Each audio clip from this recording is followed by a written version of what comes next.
अप्रैल को जो मतदान हुआ और कर्नाटक ने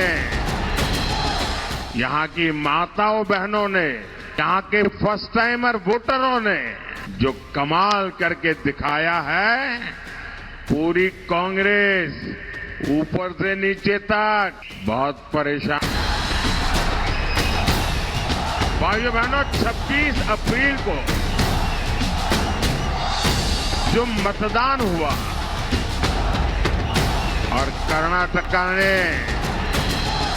यहां की माताओं बहनों ने, यहां के फर्स्ट टाइमर वोटरों ने जो कमाल करके दिखाया है, पूरी कांग्रेस ऊपर से नीचे तक बहुत परेशान हो गई है। 4 जून को पूरे कर्नाटका में सेलिब्रेशन होने जा रहा है। नेहा को उस बेटी का क्या गुनाह था, और उसके पीड़िता तो कांग्रेस के कार्यकर्ता है। वोट बैंक की भूखी सरकार आपकी रक्षा नहीं कर सकती। 24 के चुनावी संग्राम में हर तरफ दाव और वादों की गर्जना सुनाई दे रही है। पीएम मोदी मिशन दक्षिण के मजबूत इरादे के साथ कर्नाटक दौरे पर हैं। जनता के भरोसे के दम पर एनडीए 400 पार और मोदी तीसरी पारी की हुंकार भर रहे हैं। कर्नाटक दौरे पर पहुंचे पीएम का आज दूसरा दिन है। कर्नाटक में पीएम आज 2 जगहों पर जनता के बीच पहुंचेंगे। बागलकोटे और सोलापुर में जनसभा को संबोधित करेंगे। कर्नाटक के बाद पीएम महाराष्ट्र के लिए रवाना हो जाएंगे, जहां सतारा और पुणे में जनता से जीत का आशीर्वाद मांगेंगे।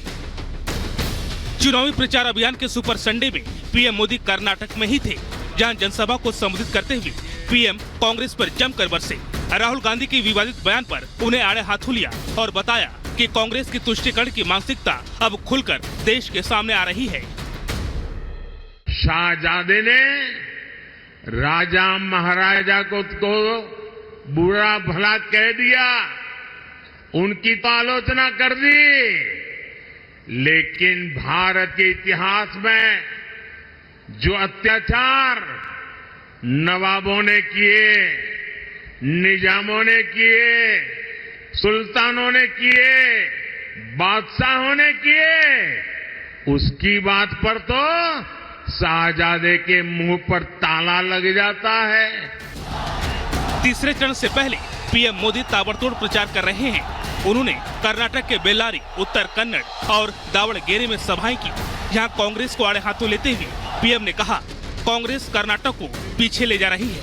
मोदी 24 घंटे काम करता है, बिना रुके, बिना थके, लेकिन कांग्रेस देश की एकता को ब्रेक करने में जुटी हुई है। बीते 10 वर्षों में एनडीए ने कर्नाटका के विकास के लिए जितना काम किया, कांग्रेस उसे बर्बाद करने पर तुली है। वो सुबह शाम तय करते हैं कि नंबर 2 1 को कैसे मारेगा, 1 नंबर तय करता है नंबर 2 को कैसे मारेगा। वो उसको नीचा दिखाने के लिए क्या करेगा, ये उसको नीचा नहीं गया, ये यही खेल चलता है। कर्नाटक को ऊंचा दिखाने के लिए उनके पास कोई विजन ही नहीं है।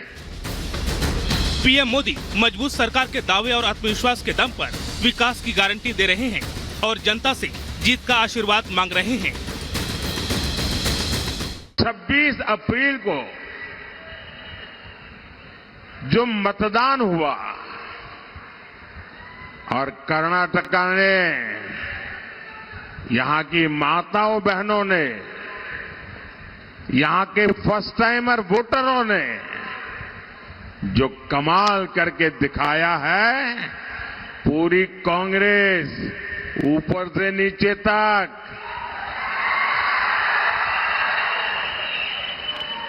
बहुत परेशान हो गई है। साथियों, पूरी कांग्रेस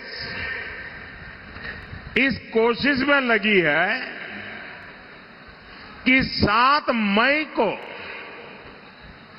कुछ तो ऐसा हो ताकि कम से कम एक खाता तो खुल जाए। एक तरफ फुल कॉन्फिडेंस, 400 पार का नारा, मोदी हैट्रिक का दावा, तो दूसरी तरफ विपक्षों की रैली और जनसभा। चाहे कांग्रेस हो, आप हो, सपा हो या फिर डीएमके, शिकायतों से भरा पिटारा नजर आता है। Bureau report, Republic Bharat. तो न सिर्फ प्रधानमंत्री बल्कि देश के कई दिग्गज आज आपको चुनावी सभा में प्रचार करते हुए नजर आएंगे। 1 मिनट की रिपोर्ट आपको दिखाते हैं। लोकसभा चुनाव प्रचार के लिए आज का दिन बेहद खास है। प्रधानमंत्री नरेंद्र मोदी दक्षिण से हुंकार भरेंगे, तो वहीं अमित शाह उत्तर और पूर्वोत्तर में जनता के बीच होंगे।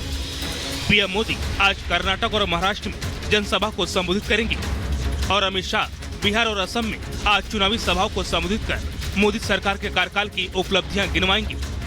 जेपी नड्डा भी तेलंगाना में जनता के बीच जाएंगे और रैली को संबोधित करेंगे। बीजेपी का मेगा प्रचार आज रहेगा, तो विपक्ष भी अपना दमखम दिखाने की पूरी कोशिश में जुटा हुआ है। सपा अध्यक्ष अखिलेश यादव भी आज यूपी के एटा, हाथरस और आगरा में जनता को लुभाने की कोशिश करेंगे। बीएसपी सुप्रीमो मायावती भी आज बदायूं में चुनावी जनसभा करेंगी। तो आज बिहार में आरजेडी बड़ी जनसभा करने जा रही है। लालू यादव और तेजस्वी यादव रोहिणी आचार के लिए वोट मांगेंगे, यानी आज राजनीतिक लिहाज से सुपर मंडे रहेगा। Bureau report, Republic Bharat. तो प्रचार प्रसार के साथ ही नॉमिनेशन भरने की प्रक्रिया जो है वो भी इस वक्त बहुत तेजी से चल रही है। बड़ी खबर यह है कि आज राजनाथ सिंह नॉमिनेशन करेंगे लखनऊ सीट से। दरअसल तीसरी बार ये मौका है जब राजनाथ सिंह आपको नॉमिनेशन करते हुए नजर आएंगे और लखनऊ लोकसभा सीट से ही वो सांसद भी चुनकर आते हैं। आज राजनाथ सिंह नामांकन अपना फाइल करेंगे। राजनाथ सिंह के इस नॉमिनेशन पर हमारी नजर भी रहेगी। दोपहर तकरीबन 12 बजे का वो वक्त होगा जब राजनाथ सिंह कलेक्ट्रेट पहुंचकर अपना नॉमिनेशन फाइल करेंगे। लखनऊ से लगातार तीसरी बार राजनाथ सिंह लोकसभा चुनावी मैदान में है और इस बार राजनाथ सिंह हैट्रिक लगाने के लिए तैयार हैं, लेकिन अब सब कुछ जनता के हाथ में है। एक और बड़ी खबर अपने दर्शकों को बता दें, राजनाथ सिंह के साथ ही साथ आज स्मृति ईरानी भी अपना नॉमिनेशन फाइल करने वाली हैं। अमेठी सीट से तीसरी बार यह मौका होगा जब वो पर्चा भरेंगी। अमेठी में 5वें चरण में मतदान होना है। 20 मई वो तारीख जब 5वां चरण है और ऐसे में आज अपना नॉमिनेशन फाइल करती हुई स्मृति ईरानी अमेठी लोकसभा सीट से नजर आएंगी। तो ये 2 तस्वीरें हैं। सबसे पहली तस्वीर राजनाथ सिंह की, जहां पर आज वो नॉमिनेशन फाइल करते हुए नजर आएंगे।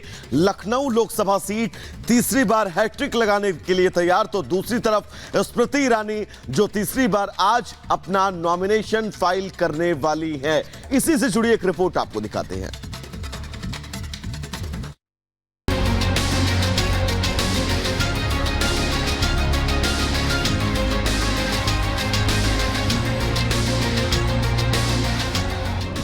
बीजेपी के 2 दिग्गज नेता और केंद्रीय मंत्री एक बार फिर से लोकसभा चुनाव में अपना दम भरने के लिए तैयार हैं।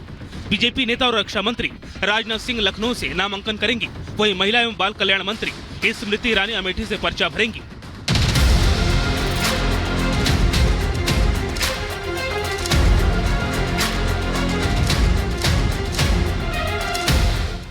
चाहे राजनाथ सिंह हो या फिर स्मृति ईरानी, दोनों ही अपनी अपनी सीट से तीसरी बार मैदान में नजर आएंगे। रक्षा मंत्री राजनाथ सिंह की बात करें तो 2014-2019 लोकसभा चुनाव में रिकॉर्ड मतों से चुनाव जीतने के बाद इस बार राजनाथ सिंह लखनऊ सीट से हैट्रिक लगाने उतर रहे हैं, जहां उनका मुकाबला सपा उम्मीदवार रविदास मेहरोत्रा और बसपा की सरवर मलिक से होने जा रहा है। यही हमारा भारत 2014 में अर्थव्यवस्था के आकार, इकोनॉमी की साइज के मामले में दुनिया के देशों में 11वें स्थान पर खड़ा था। करिश्माई काम किया है हमारे प्रधानमंत्री मोदी जी ने कि बहनों भाइयों, जो हमारा भारत धन दौलत के आकार के मामले में, इकोनॉमी के साइज के मामले में दुनिया में 11वें स्थान पर खड़ा था, वह 8 साल के अंदर ही जंप लेकर आज दुनिया के देशों में 5वें स्थान पर पहुंच गया है।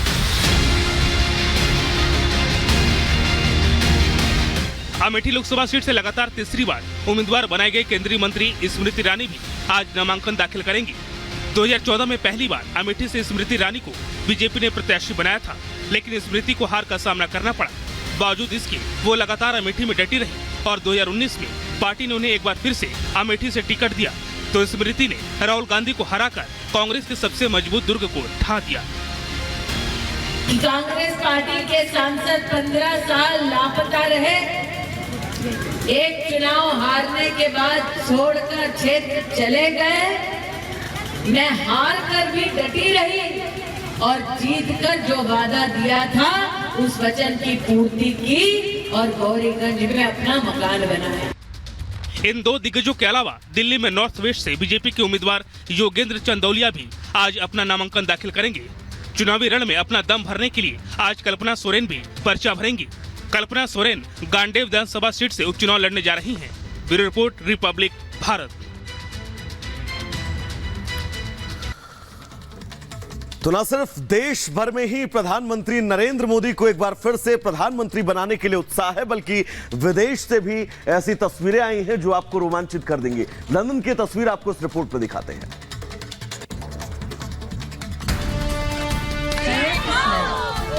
लोकसभा चुनाव के 2 चरण के बाद अब तैयारी तीसरे चरण की है।